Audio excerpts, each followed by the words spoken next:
Bom dia. Aqueles que forem ficar aqui puderem chegar para frente um pouquinho. Camilo, você pega 2 microfones, um para esse lado e um para o lado de cá, por favor?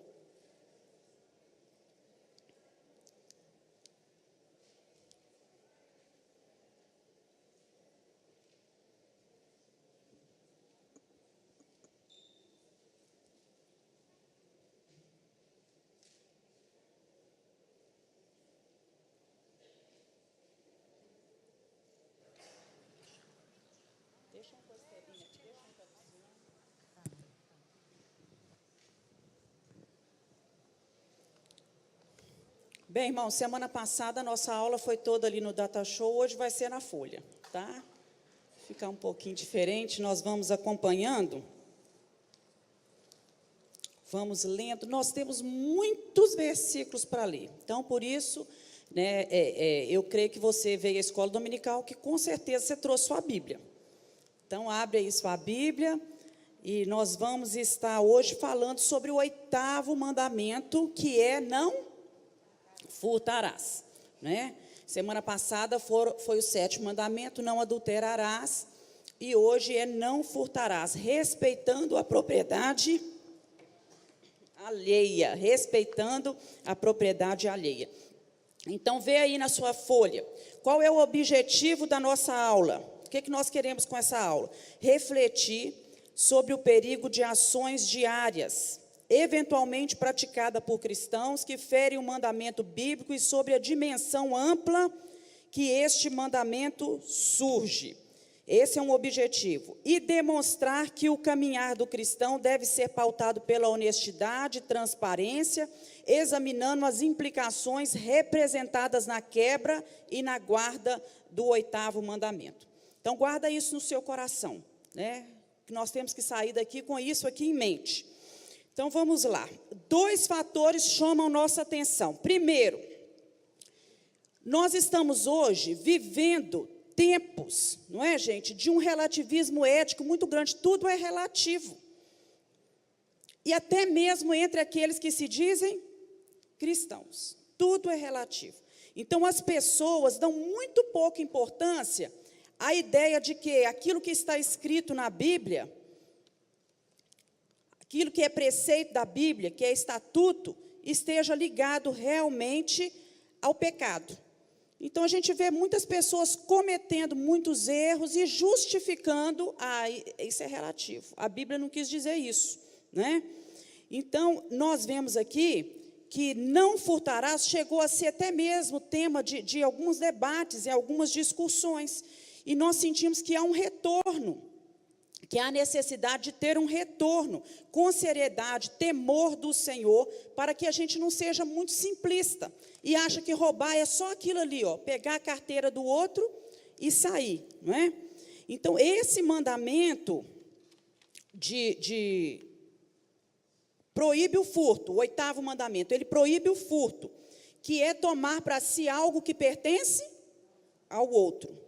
Né? Eu estou tomando para mim algo que pertence ao outro. Então, quando ele faz isso, esse mandamento, ele está aprovando o direito de propriedade. Cada um tem o direito de possuir aquilo que é resultado do seu trabalho e aquilo que ele ganhou de presente. Né? Eu ganhei um carro de presente, o carro é de quem? É meu. Né? Eu tenho aqui um anel, esse anel é meu.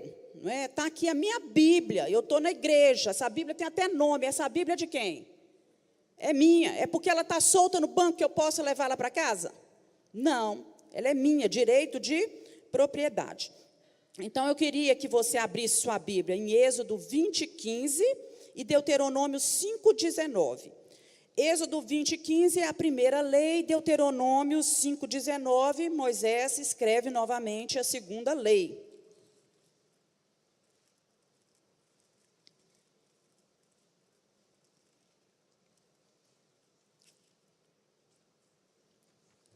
Não furtarás. Tá, e Deuteronômio 5:19? E não furtarás. Não furtarás. Todos os dois fazem a mesma coisa. Um dá a lei e o outro está repetindo a lei. Então, aí na folhinha de vocês está assim, que esse mandamento é oportuno e necessário. Pois a maior crise que o nosso país vive é o quê, gente? A crise da integridade. O roubo está presente aonde?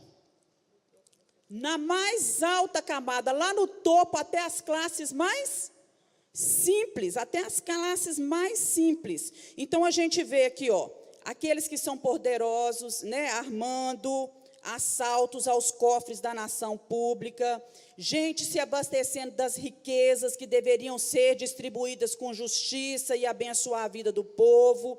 O roubo está lá no Congresso, o roubo está nas cortes, o roubo está na universidade, está no comércio, está nas ruas, e infelizmente está até dentro de algumas igrejas. Até dentro de algumas igrejas, certo? Então, nós vamos entender agora um pouquinho sobre esse mandamento. Vamos lá. Se eu vou a uma delegacia e falo com o policial assim, olha, o meu carro foi roubado. De repente, eu posso ser surpreendido, não é não, Washington, com o oficial falou assim, não, seu carro não foi roubado, seu carro foi furtado. Porque tem uma diferença entre roubo e furto, e está aí na folhinha de vocês. Então, o furto, ele é o quê? É a subtração do objeto sem violência, às escondidas, pois o dono está ausente. Naquela foto ali está acontecendo um furto? Não. O dono está presente. Roubo é a subtração da coisa na presença da vítima. Aquilo é um roubo, irmãos? É um roubo, a vítima estava lá. Podendo ser sem violência, como fazem os batedores de carteira nas grandes cidades, ou mediante ameaça. Coloca o revólver na pessoa, grita com ela, espanca, aí já é um roubo, né? Então, você pode ter seu carro roubado ou furtado. Se seu carro está na rua e alguém passou e levou o seu carro, aquilo foi um furto. Se você está dentro do carro, alguém chega, coloca a arma na sua cabeça e manda você sair do carro ou te leva junto, aquilo ali foi um roubo, né? Então, o assalto é o ataque súbito a alguém, né? Aí vamos generalizar aí o termo. Súbito a alguém com ameaça e violência para subtrair alguma coisa. E latrocínio é o roubo seguido de morte da vítima. Só para a gente se situar aí. Agora, existe uma diferença bem sutil, não é? Entre essas duas colocações, esses dois significados. Mas isso faz pouca diferença para a vítima. Faz diferença para nós? Ser roubado ou ser furtado? A sensação de insegurança que a gente tem é grande demais, é muito grande. Você saber que alguém pegou alguma coisa sua na sua presença ou não, né? Então, nós, quando lemos o 8º mandamento, nós temos que perguntar, será que esse 8º mandamento, quando ele fala não furtará, ele está proibindo apenas o furto ou ele está proibindo o roubo também? O que vocês acham? Os dois. Não é? Está proibindo os dois. Então, quando nós consideramos a palavra no hebraico, o que foi escrito no hebraico? O Velho Testamento ou o Novo? O Velho Testamento foi escrito no hebraico. Então, lá no Velho Testamento, quando você lê no hebraico, toda vez que tem essa palavra furto, a palavra no hebraico que você acha é ganav, que traduzida é furtar. Então, esse mandamento, ele não proíbe somente o furto, envolve muito mais, e nós vamos ver aí nessa manhã, né, envolve muito mais que o furto e que o roubo, só o roubo. Então, olha só, eu queria que alguém já abrisse a sua Bíblia, em Gênesis 4:8, e outro fosse lá para Êxodo 22, 1 e 7. Então, você que está vendo os versículos aí agora, já vai abrindo aí nesses. Gênesis 44, 8. Eis que o dinheiro que temos achado na boca dos nossos sacos, te tornamos a trazer desde a terra de Canaã. Como, pois, furtaríamos da casa do teu senhor prata ou ouro? Isso. Então, tinham colocado lá o objeto de prata na boca do saco, e ele fala, como que nós vamos furtar? Levar, pegar escondido, não é? Então, aí um furto de objeto. O furto poderia ser um objeto inanimado, né? Estou levando um banco, estou levando um objeto de prata, de ouro, estou levando um adorno, alguma coisa assim, e poderia ser também animado. Êxodo 22, 1 e 7. Luciane, passa o microfone para trás e assim vai. Passa para a Fátima aí, ou para a Gorete. Êxodo 22. Êxodo 22, 1 e 7. Se alguém furtar boi ou ovelha e o abater ou vender, porque um boi pagará 5 bois e 4 ovelhas por uma ovelha. Se um ladrão for achado roubando uma casa e sendo ferido morrer, quem o feriu não será culpado do sangue. Se, porém, havia sol quando tal... É só o 1 e o 7. O 1 e o 7. Ah, tá. Entendi que era do 1 ao 7. Não, o 1 e o 7. Você já leu 1, agora leu o 7. Se alguém der ao seu próximo dinheiro ou objetos a guardar, e isso for furtado, aquele que recebeu, se for achado, o ladrão, este pagará o dobro. Isso. Então, olha só, gente, os objetos, às vezes, eram furtados. Inanimados e animados. E havia uma lei de restituição, certo? Para esses objetos. Então, nós vamos ver aí, deixa eu ver se tem isso aí na folha de vocês. Acho que não tem, não. Deixa eu ver aqui. Não, vamos para frente. Na hora que eu achar aqui, a gente lê. Porque quando se furtava um determinado objeto, por exemplo, um boi, o boi estava vivo, aí você tinha que pagar 2 bois. Foi isso que ela leu. Lê aí. Porém, se de fato lhe for furtado, pagá-lo-á ao seu dono. Ah, não, não fala dobro, não. Né? Aí, se você furtava um boi e o boi morria, você tinha que pagar o quê? 4. Então, tinha uma lei de restituição. Depois nós vamos chegar lá, certo? Então, aí fica claro. Furto na Bíblia, a palavra ganava, era furto de objetos. Agora, olha só, não era só isso. Também sequestro e tráfico de pessoas. Êxodo 21, 16. Sueli, passa o microfone, fazendo favor. Êxodo 21, 16. Quem for lendo, já passa o microfone para outro e lendo. E Deuteronômio 24, 7. Aquele que sequestrar alguém e vendê-lo ou for apanhado com ele em seu poder, terá que ser executado. Vamos lá, Deuteronômio, ela leu o Êxodo. Vamos ver agora Deuteronômio 24, 7. Quando se achar alguém que furtar um dentre os seus irmãos, os filhos de Israel, e com ele ganhar e o vender, o tal ladrão morrerá, e tirarás o mal do meio de ti. Isso. Então, esse verbo no hebraico, ganav, que era usado para não furtar objetos, era também usado, não é, aí para nesses 2 versículos. Por exemplo, lá na antiguidade, nesse tempo aí, eles tinham costume de pegar as pessoas, roubar pessoas para vender as pessoas como escravos. Então, o verbo usado aí para roubo de pessoas, para tráfico de pessoas, como aconteceu com quem? Com José. Era esse verbo, vou roubar. Vamos ler aí, então, Gênesis 40, 35. Nós não vamos ler a história de José toda, porque lá é muito grande, mas nós vamos ler só o que ele fala. Gênesis 40, 35. O 37 nós vamos pular, vamos só para o 40, 35.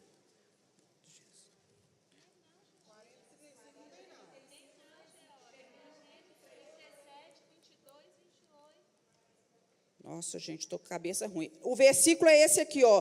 De fato, fui roubado da terra dos hebreus. De fato, eu fui roubado da terra dos hebreus. Né? É esse o versículo. 15, então leia aí, fazendo favor.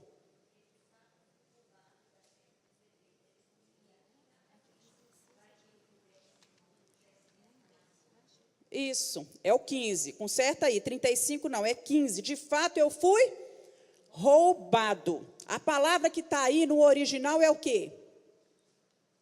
Ganav. É a palavra no hebraico, ganav. A mesma palavra que estava lá quando roubavam boi, quando roubava ouro, quando roubava prata. Né? Quer dizer que ele tinha sido o quê? Sequestrado, traficado. Era isso mesmo que aconteceu. Ele estava lá dentro de um poço, eles foram lá e pagaram por ele o quê? Uma quantia. Não é isso que acontece hoje com o tráfico de pessoas? Paga uma quantia pela pessoa, foi o que aconteceu com ele. Né? Esse tipo de crime também era comum no Novo Testamento. Vamos lá para 1 Timóteo 1,10 e 2 Reis 11,2.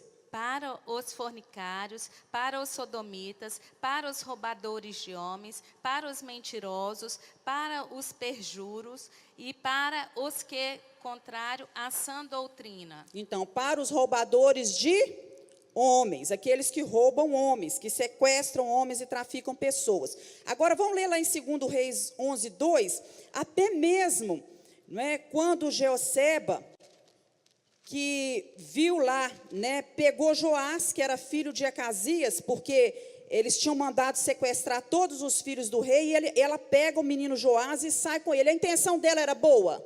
Era.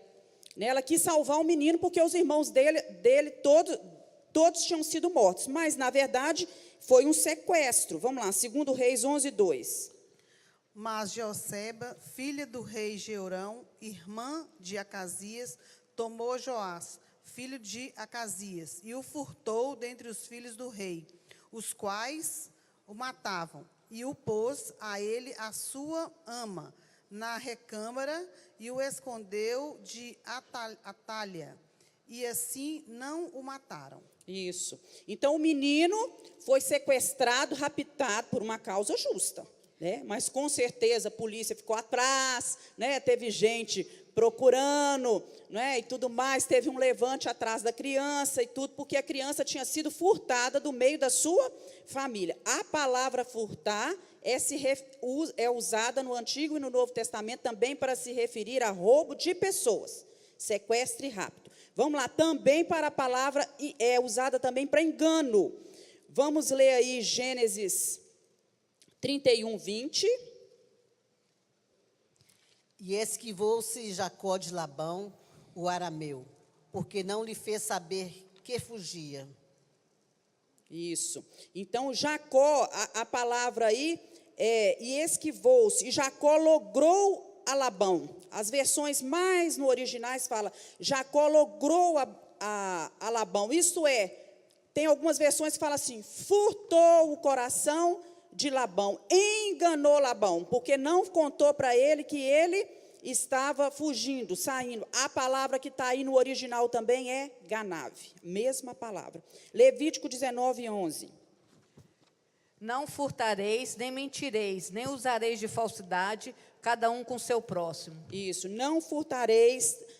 Algumas versões está aí, não enganareis. Tem algumas versões quando você lê, não enganareis, certo? E lá em Jeremias 23, 30, olha só, esse engano aí está dizendo, diz respeito ao engano no anúncio da palavra de Deus. Vamos ler aí, 23, 30. Portanto, eu sou contra esses profetas, diz o Senhor, que furtam as minhas palavras, cada um ao seu companheiro. Então, Deus está condenando aqui, através de Jeremias, aqueles profetas que estavam proclamando as suas próprias visões, os seus próprios sonhos, como sendo a palavra de Deus. Aquilo que eles achavam, que eles sonhavam, que eles pensavam, eles diziam ser a palavra de Deus. Então, furtar no sentido de enganar aí, né, no sentido dessa palavra ganave, no original hebraico, também é a falta de honestidade num negócio e também a deturpação da palavra de Deus, né? Aliás, esse último fato, gente, é um dos males da igreja evangélica hoje, não é? Deturpação da palavra de Deus. Muitos estão dizendo aí, Deus disse, Deus falou, Deus me revelou, para controlar a vida dos outros, manipular as massas, sem saber, né, que tudo isso não passa de um engano. No original, a palavra é o quê? Ganave, furto da palavra de Deus, certo? Então, se a gente for entender os 10 mandamentos como um resumo das leis, não foi isso que Deus fez? Pegou todas as leis e resumiu aonde? Nos 10 mandamentos. Pegou as leis todas que estavam lá no Pentateuco, que é formado por 5 livros, Gênesis, Êxodo, Levítico, Números e Deuteronômio, e resumiu aí nos 10 mandamentos. Então, se a gente for partir desse princípio, né, da lei, o verbo furtar, ganave, se refere ao quê? Furto de objetos, sequestro e rapto, engano, falsidade. Então, abrange todos esses sentidos. E aí na folhinha de vocês está assim: portanto, proíbe não apenas o furto no sentido mais comum da nossa linguagem, mas também o quê? Mentira, falsidade, engano, desonestidade e sequestro. É muito mais abrangente do que a gente imagina? É.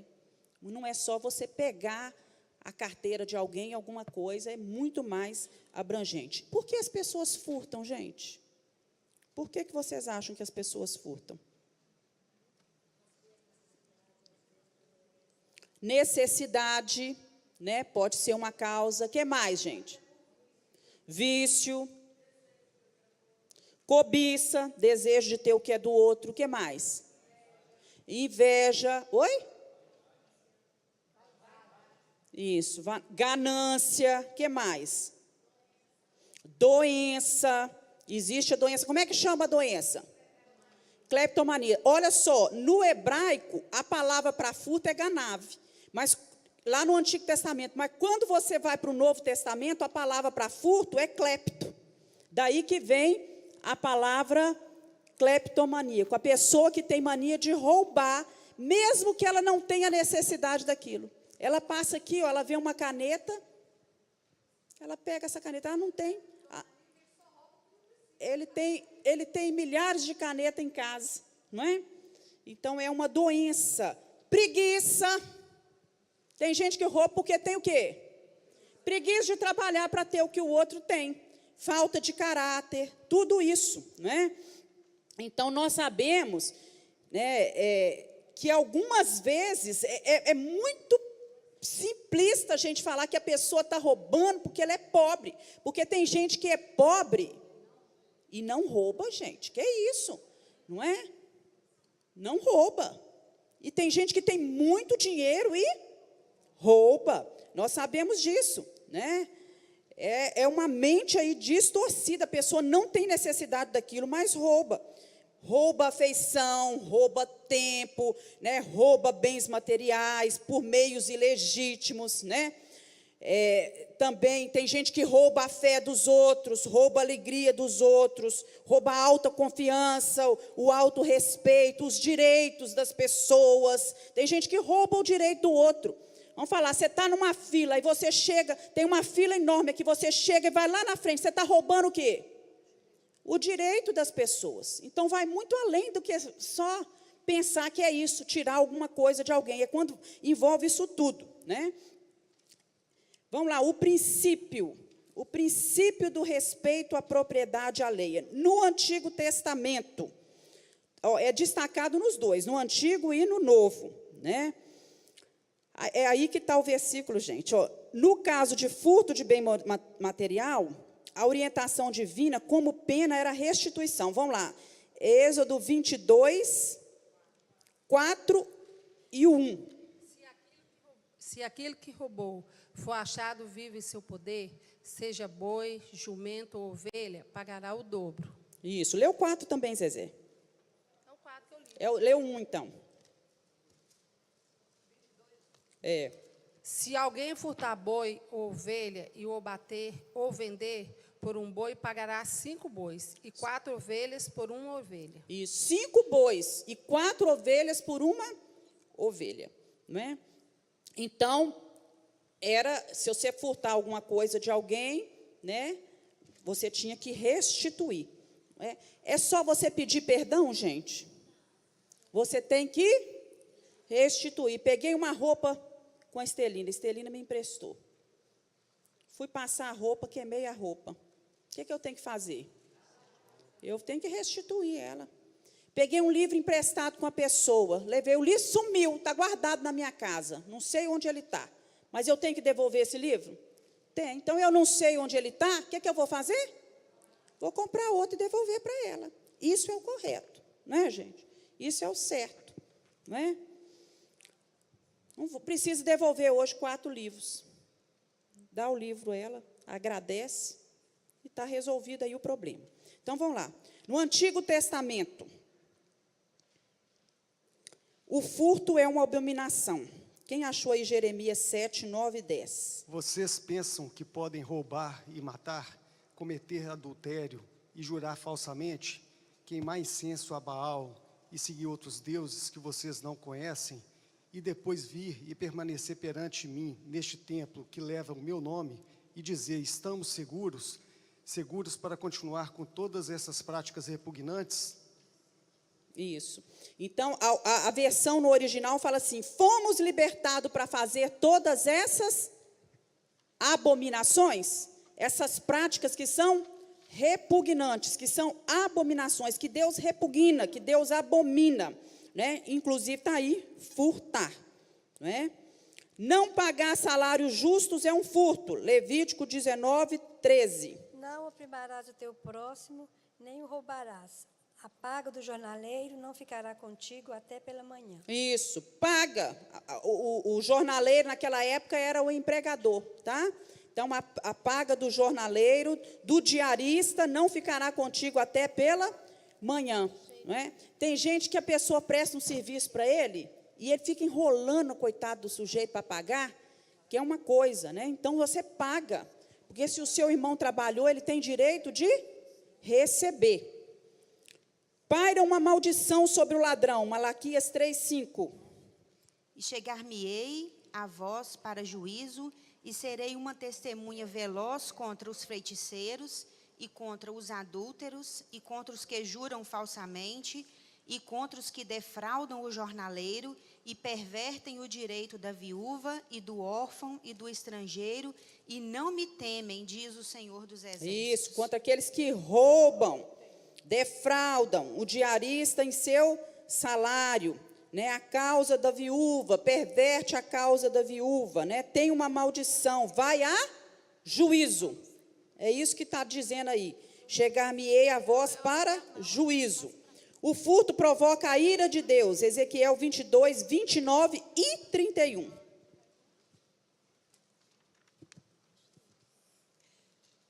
Contra o povo da terra praticam extorsão, andam roubando, fazendo violência ao aflito e ao necessitado, e ao estrangeiro oprimem sem razão. Busquei entre eles um homem que tampasse o muro e se colocasse na brecha perante mim a favor desta terra, para que eu não destruísse, mas a ninguém achei. 31. Lê o outro. Por isso, eu Lê o próximo versículo, por favor. Por isso eu derramei sobre eles a minha indignação com o fogo do meu furor. Os consumi, fiz cair-lhes sobre a cabeça o castigo do seu procedimento, diz o Senhor Deus. Isso. Eu derramei sobre eles a minha ira. Tem uma versão que fala a minha indignação, a minha ira. O fogo do meu furor. Com o fogo do meu furor eu os consumi. Então, nós vimos aí, né, alguns princípios aí no Antigo Testamento, e temos no Antigo Testamento, nós não vamos ler, mas exemplo de homens que foram honestos, que o próprio Senhor citou, né, José, Samuel, Daniel, né? Agora nós vamos lá para o Novo Testamento, certo? No Novo Testamento. Jesus citou os mandamentos, né, do decálogo da lei, incluindo o 8º. Vamos lá, Mateus 19, 18. Disse-lhe ele, quais? E Jesus disse, não matarás, não cometerás adultério, não furtarás, não dirás falso testemunho. Isso. Os outros dois nós não vamos ler, porque é Jesus em Marcos e em Lucas citando isso mesmo. Não furtarás. Jesus citando os mandamentos. Paulo, olha só, saímos de Jesus, vamos para a vida de Paulo agora. Ele ensinou que quem ama o próximo não vai furtar, porque o amor é o cumprimento da lei. Se você ama o seu próximo, você vai cumprir a lei. O que diz Romanos 13, 8 e 9?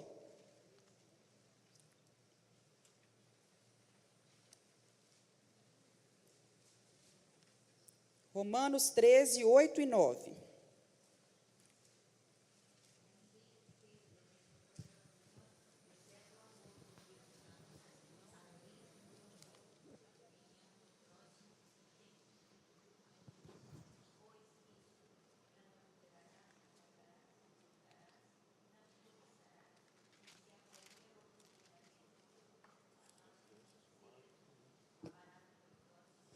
Quem está com o microfone, lê aí, fazendo favor, porque não dá para escutar bem. Quem está com o microfone? Levanta o microfone, deixa eu ver. Eu estou em Efésios, que vai ser o próximo aqui. Vai, abriu aí não, Fábio? Estava em Efésios já. Romanos 13. Quem abriu, gente? 8 e 9.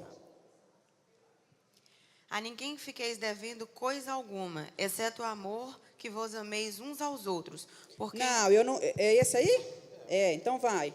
porque quem ama o próximo tem cumprido a lei. Por isso, não adulterarás, não matarás, não furtarás, não cobiçarás, e se há qualquer outro mandamento, tudo nesta palavra se resume: amarás ao teu próximo como a ti mesmo.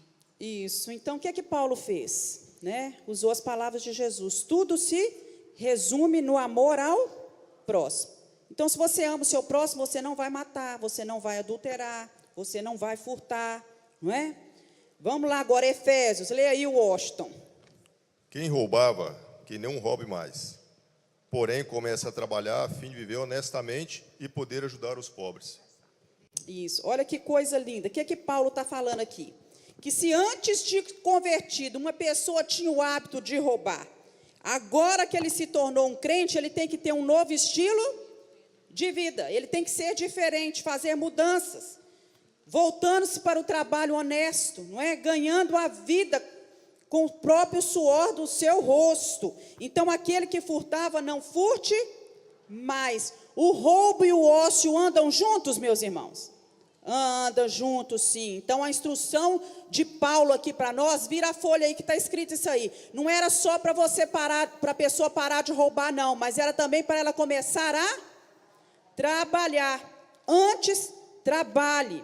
Então, aquele que roubava, não roube mais, mas antes, trabalhe. Todo crente deve trabalhar, todo cristão deve trabalhar, fazer a sua parte, se sustentar e não ficar esperando que ninguém mantenha ele. Não é? Cada um deve trabalhar pelo seu próprio sustento. Não é? Então, se você for olhar do ponto de vista bíblico, não existe desculpa para você considerar a corrupção como algo inevitável, né? E a justiça como um ideal que é inatingível, não.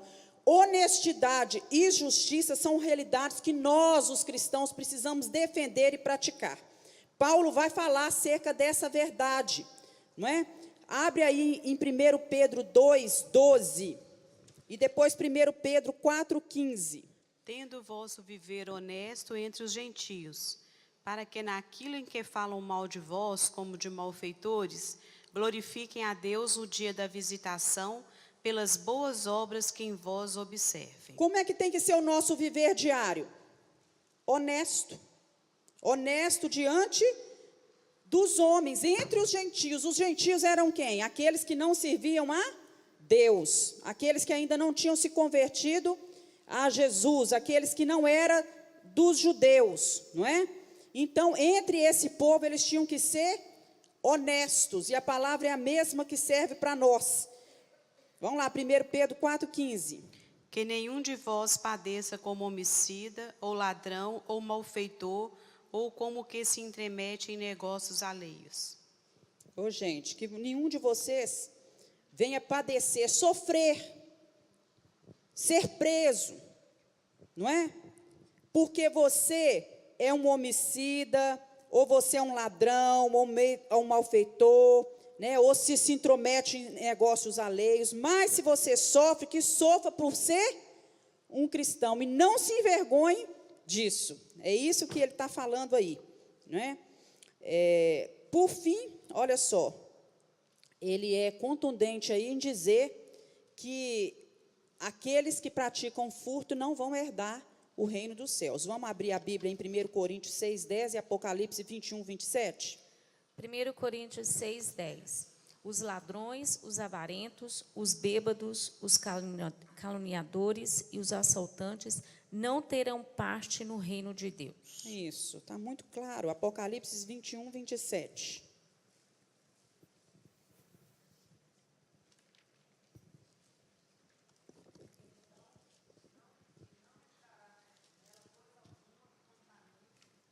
Posso falar?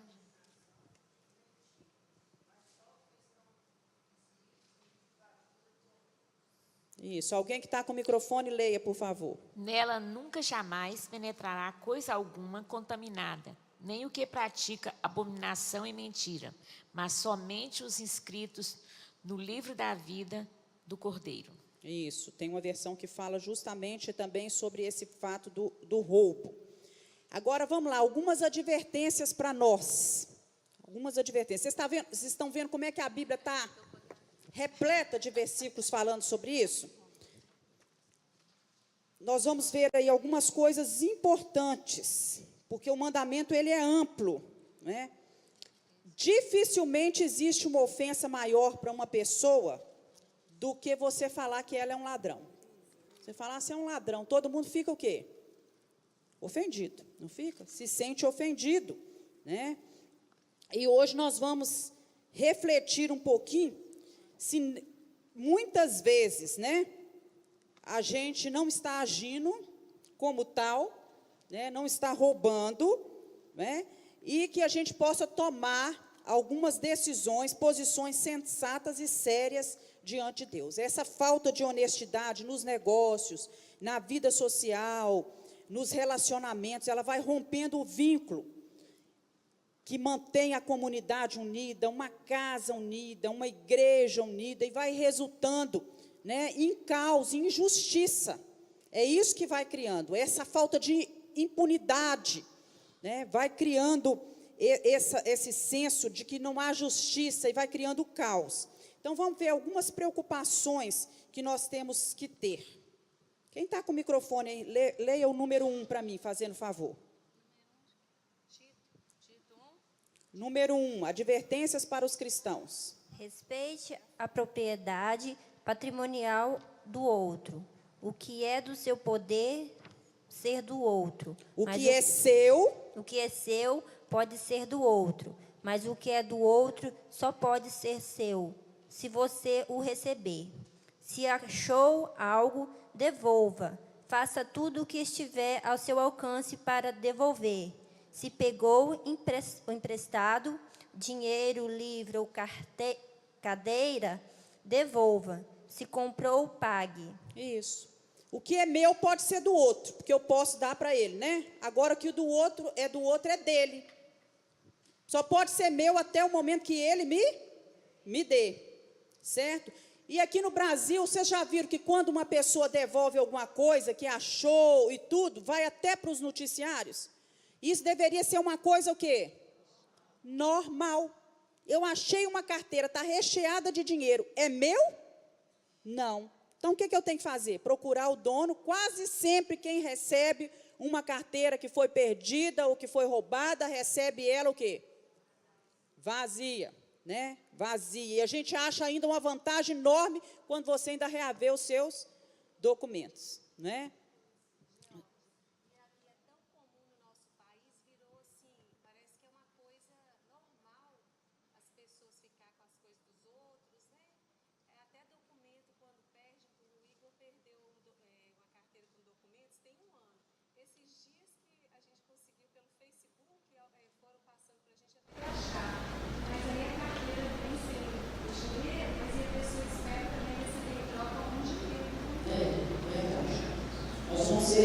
Então, isso virou prática normal, é coisa de jeitinho brasileiro, que é muito triste, porque você não vê isso na maior parte dos países lá fora, viu, gente?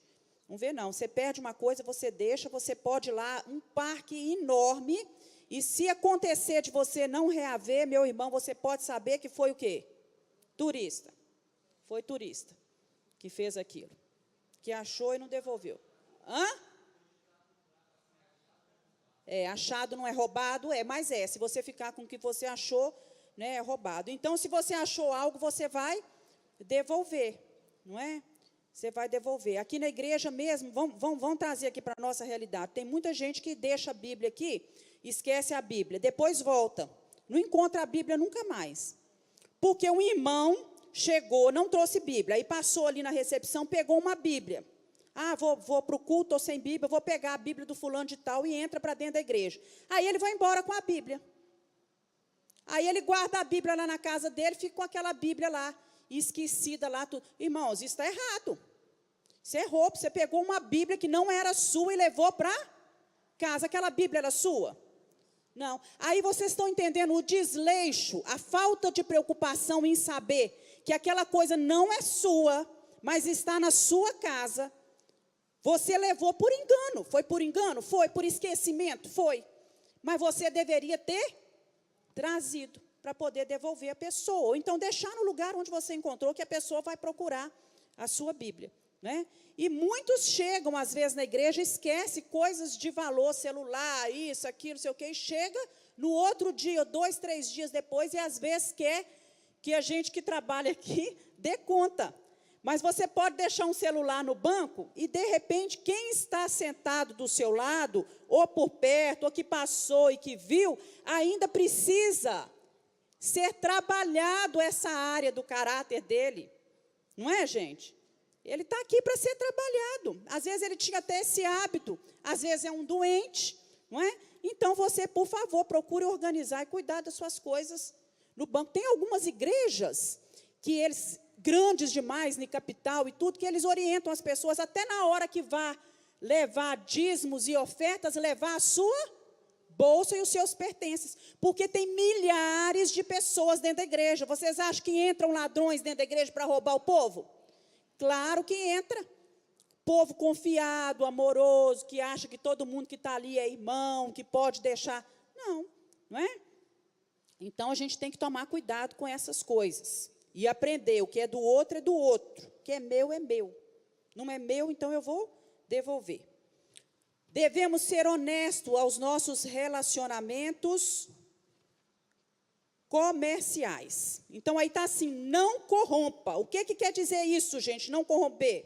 Não dê propina. Não dê dinheiro por fora. Se você errou no trânsito, o que você tem que fazer? Paga a sua multa.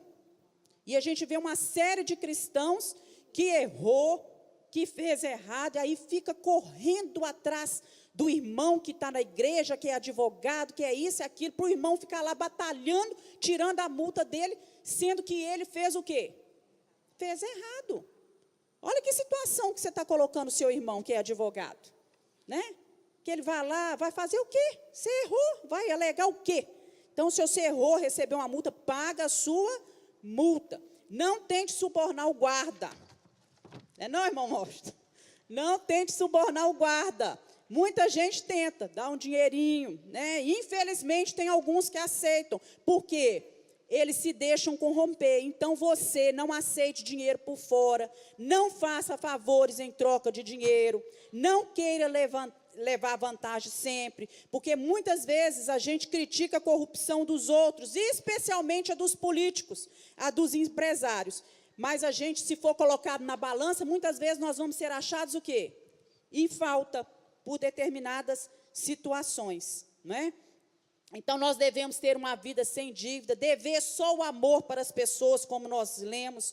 Se Deus te colocou num lugar, num cargo, para administrar alguma coisa, para tomar conta de alguma coisa, não desvie nada para você, não. Você está ali, não é para desviar nada para você, nem para ninguém. Você está ali para abençoar aquele lugar. Não foi isso que José fez? Quando ele foi para a casa lá de Potifar, ele foi colocado como administrador, e ele trabalhava ali, e ele fazia o quê? Prosperar. Fazia aquela casa prosperar. É isso que nós temos que fazer. Seja correto com o seu patrão. Não é isso que vem aí agora? Não. Seja correto com as pessoas que trabalham para você. Com as pessoas que trabalham para você. Então, o cristão não deve estar envolvido em quê? Vamos ver aí? Exploração do trabalho alheios. Deve ser honesto, não é? Cumprir os deveres trabalhistas, tratar bem os empregados, ajudar o empregado, se for possível, viver uma vida digna. A Bíblia vai mais além? Vai. Se você paga assim na carteira do seu trabalho, você pode ajudar ele de alguma forma, ajude. Né? Não atrase o salário dele. Né? Se precisar atrasar por algum motivo, porque não tem dinheiro, seja honesto, vá lá e converse, mas pague, priorize isso. Né? Nós vemos muitos funcionários de cristãos hoje em dia sendo mal pagos, maltratados, trabalhando sem registro, sem equipamento de segurança. Isso também é uma forma de roubo, né? Então, Deus nos deixou aí alguns princípios que devem ser seguidos. Vamos abrir aí em Colossenses 4:1. Vós, senhores, fazei o que for de justiça e equidade a vossos servos, sabendo que também tendes um Senhor nos céus. Isso, hajam com justiça, com equidade, porque nós temos um Senhor nos céus. O Senhor dele é o mesmo nosso. Levítico 19:13, nós lemos, não é? Paga o salário diário dele, não deixa o salário para você pagar amanhã, não. Né? Se você está com dinheiro hoje e tudo, foi a faxineira na sua casa, paga. Né? Foi uma pessoa prestar serviço para você, paga. Por que você vai fazer a pessoa voltar depois? O tempo que ela vai voltar na sua casa, que ela está perdendo tempo, ela poderia estar fazendo o quê? Outro trabalho. São coisas pequenas que às vezes a gente não pensa. Vamos lá. Deuteronômios 24:14. Vamos ler esse aí, 14 e 15. Aí está falando do assalariado pobre. Vamos lá. Não oprimirás o jornaleiro pobre e necessitado de teus irmãos ou dos teus estrangeiros que não estão na tua terra e nas tuas portas. No seu dia lhe dará o seu jornal, e o sol se não porá sobre isso. Porquanto pobre é, e sua alma se atém a isso, para que não clame contra ti o Senhor, e haja em ti pecado. Isso, não oprimas um jornaleiro pobre. Outras versões falam, claramente, um assalariado que é pobre, necessitado. Você vai pagar a ele o salário a cada dia antes que o sol se ponha, olha só, porque ele é pobre e ele depende disso, ele precisa disso. Às vezes aquele dinheiro que ele está naquele trabalho daquele dia, ele vai levar para casa para comprar o alimento para os filhos naquele dia. E você, às vezes, porque saiu, porque foi fazer isso, foi fazer aquilo, deixou a pessoa sem preocupar, não teve preocupação com o irmão que é pobre. Olha só como que a Bíblia é coisa linda, não é? É lindo demais, né? Vamos ler também Lucas 10:7, e outro abre também aí, 1 Coríntios 9:9. Ficai na mesma casa, comendo e bebendo do que eles tiverem, pois digno é o obreiro do seu salário, não andeis de casa em casa. Isso, digno é o obreiro do seu salário, está trabalhando, é digno do salário. 1 Coríntios 9:9. Porque a lei de Moisés está escrito: não atarás a boca do boi quando pisa o trigo. Acaso é com bois que Deus se preocupa? Quando Deus disse isso aqui, ó, não amordace o boi enquanto ele estiver debulhando o cereal. Aí já vem aqui, né, em 1 Coríntios, ele perguntando, acaso é com boi que Deus está preocupado? Então o boi está ali, né? Vocês conhecem esse esquema, né? Que o boi ficava atrelado a uma madeira e ia pisando, rodando e pisando um cereal. Enquanto ele rodava ali trabalhando, ele estava fazendo o quê? Comendo, né? Vocês acham que Deus está preocupado aqui, o ensinamento é que nós temos que dar comida para boi? Não, é aquele que está trabalhando, merece o seu salário, merece comer, né? A palavra salarium, ela vem do latim, salarium, significa pagamento em sal, que era a forma de pagamento oferecida aos soldados no Império Romano. Na época, o sal era uma espécie de moeda e era negociado como tal. Então, no Império Romano, os soldados trabalhavam e eles recebiam um pagamento em sal. Então, você vai receber o seu salarium, o seu pagamento em sal. Daí veio a origem da palavra, certo? Então, vamos lá, o próximo aí. Seja correto com o patrão. Então, aí está escrito assim para a gente, você que é empregado, não se esconda atrás da injustiça do patrão para fraudá-lo, seja fingindo que trabalha ou fazendo coisa de qualquer jeito. Tem gente que fala assim, mas meu patrão é tão ruim, meu patrão é tão rico, ele tem tanto, né? Ou então ele já rouba, ele faz isso, ele faz aquilo, então eu vou tirar dele também. Isso é certo, meus irmãos? Não, errado, né? Vamos ler aí, 1 Pedro 2,18. O que é que diz? Servos, sede submissos com todo o temor ao vosso Senhor, não somente se for bom e cordato, mas também ao perverso. Isso. Servos, sejam obedientes aos seus patrões, respeitem eles, não só se eles forem bons e cordatos, compreensivos, mas também se eles tratam vocês mal. Agora, muitos funcionários traem a confiança dos patrões, e a gente vai ver aqui, né? Como é que um funcionário trai a confiança do patrão? Como é que ele é desleal com o patrão? Como é que isso pode acontecer?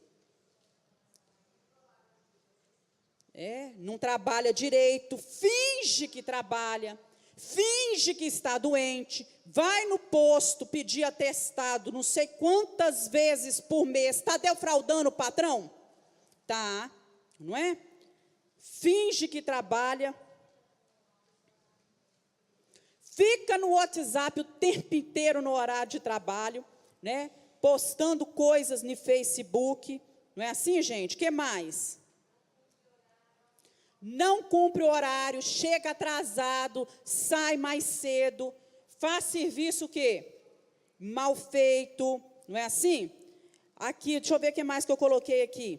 Alguns funcionários domésticos vê a despensa muito cheia, pega e leva as coisas para casa. Isso é roubar?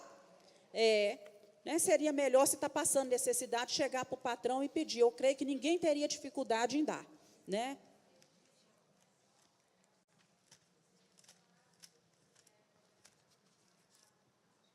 Isso ela está falando. Isso, o patrão é o governo. Aí você pega os clipes, o grampeador. Ah, lá em casa está sem papel, não vou comprar papel não. Pega um bolo de papel, leva para casa. Isso tudo é o quê, gente?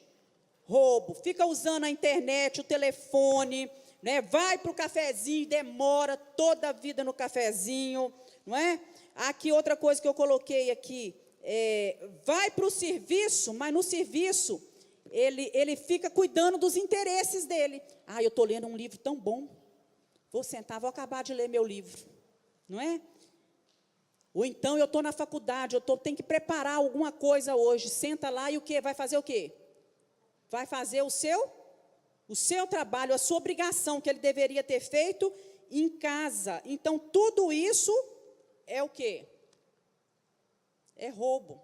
Vocês estão entendendo, gente? Isso tudo está errado, é roubo.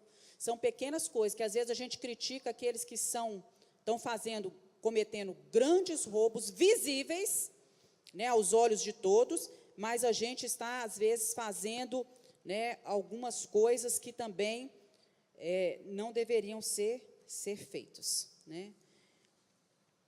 Vamos lá, Colossenses 3, 22 a 24. O que Escravos, que Deus diz? obedeçam em tudo a seus senhores terrenos, não somente para agradá-los, quando eles estão observando, mas com sinceridade de coração, pelo fato de vocês temerem o Senhor.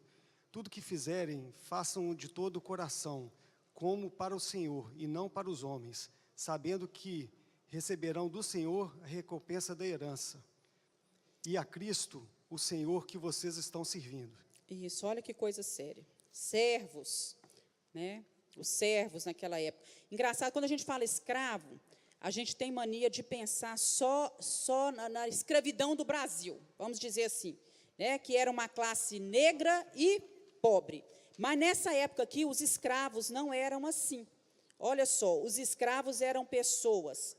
Às vezes tinha médicos escravos, professores escravos e vários outros tipos de profissão, porque as pessoas eram levadas, né, outros povos nações eram levados cativos, e ele, na função que ele fazia lá, ele chegava naquela terra e ele se tornava um escravo, um médico escravo, um corretor escravo, né, assim, um técnico em computação escravo, certo? Então, aqui está falando para todos, não servindo só na aparência, como para agradar os homens, porque tem muito funcionário que serve só de aparência, só na frente do patrão.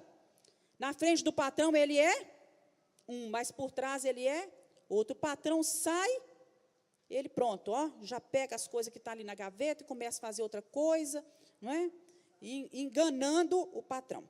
Vamos lá, número 5. Furta-se sempre que na indústria e no comércio se faz propaganda né, sempre que se faz propaganda enganosa para enganar os consumidores. Aí envolve muito a indústria e o comércio.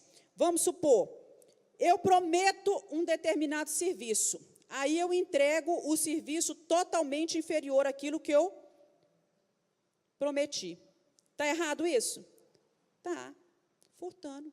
Eu mostrei para a pessoa que aquele bolo meu era todo coberto de chocolate, ainda tinha isso, tinha aquilo, não sei o quê, não sei o quê, não sei o quê. Eu vou lá e entrego para ele o quê? Só uma camadinha.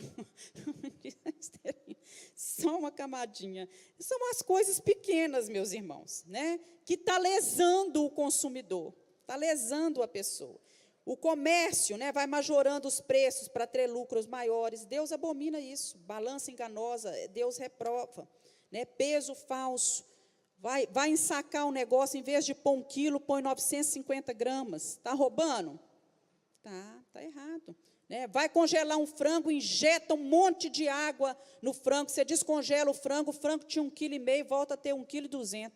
Está errado? Está errado. Né? Levítico lá 19, 35 a 36, o que fala? Não cometereis injustiça no juízo, nem na vara, nem no peso, nem na medida. Balanças justas, pedras justas, efa justo e justo intereis. Eu sou o Senhor vosso Deus, que vos tirei da terra do Egito. Não cometereis injustiça no juízo, nem no peso, nem na medida. A balança tem que ser justa, o peso tem que ser justo. Não é? Não furte afeto. Muitas vezes nós furtamos o afeto das pessoas. A Bíblia fala lá em Romanos 12, 17, olha, não torneis o mal por mal. Esforçai-vos para fazer o bem perante os homens. Não é? Então, deixar de dedicar um afeto, um carinho aos outros, a um familiar, às vezes só porque você foi ofendido, ou porque a pessoa falou alguma coisa que não te agradou, porque não foi simpático com você, não é? Isso não é certo, né? Você está furtando o afeto, o carinho da pessoa. Às vezes, dentro de casa, quantos pais furtando o afeto, o carinho dos filhos, não é? Quantos maridos furtando o afeto, o carinho da esposa. Número 7, devemos usar nossos bens e recursos com moderação, ajudando os que têm necessidade, dividindo nossa fartura com os que têm fome e trabalhando pela justiça social. Alguém lê aí primeiro esse 7.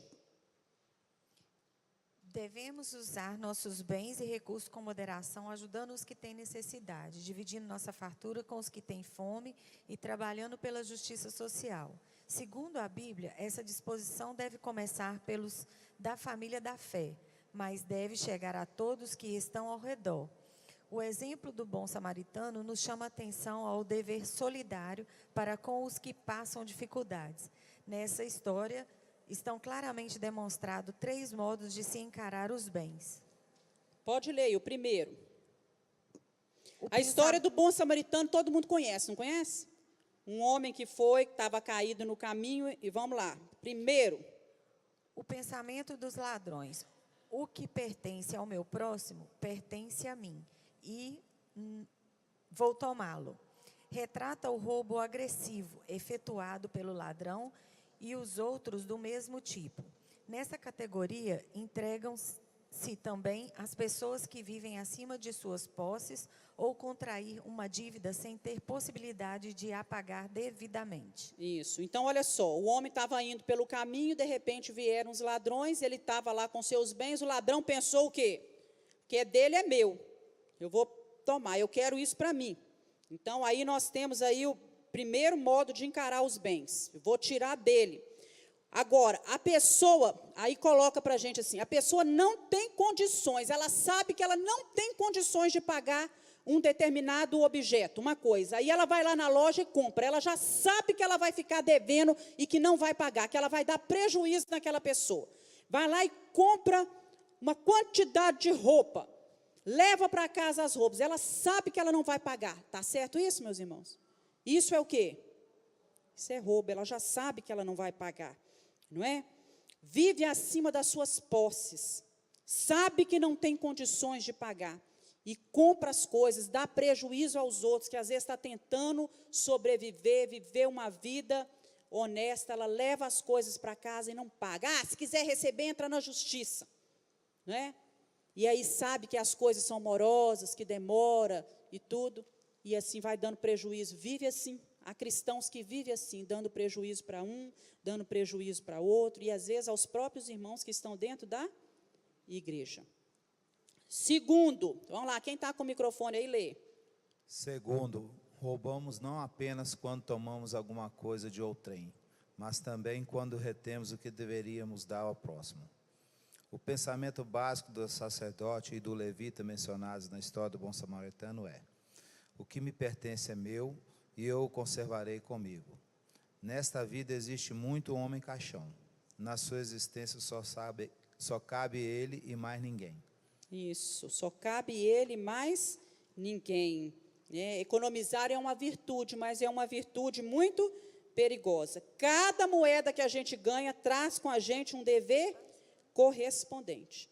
Então, você tem que saber até onde você pode ajudar os outros. O sacerdote e o levita passaram ali, e não quiseram nem parar para ver, não é? Então, aí tem outro caso, não apenas tomamos alguma coisa, mas também retemos o que não queremos dar para o próximo.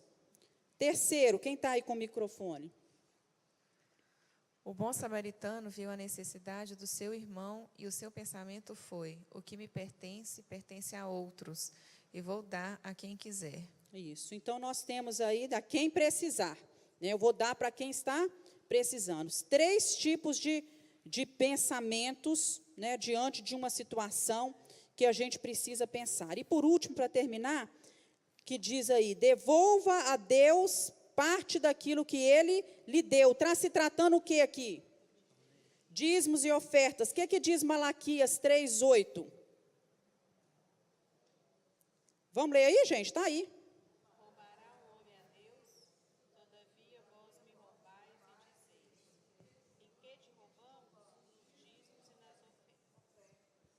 Ah, pois é. Então, Malaquias está falando, o profeta aí no final, o povo estava fazendo coisas que não agradavam a Deus. Entre as muitas coisas, ele não fala só de dízimo e ofertas. Nós estudamos isso aqui tem pouco tempo. Um dos fatos que ele aponta é dízimo e oferta. Então, a nossa motivação ao devolver o dízimo não deve ser conseguir bênçãos materiais, mas expressar para Deus o quê?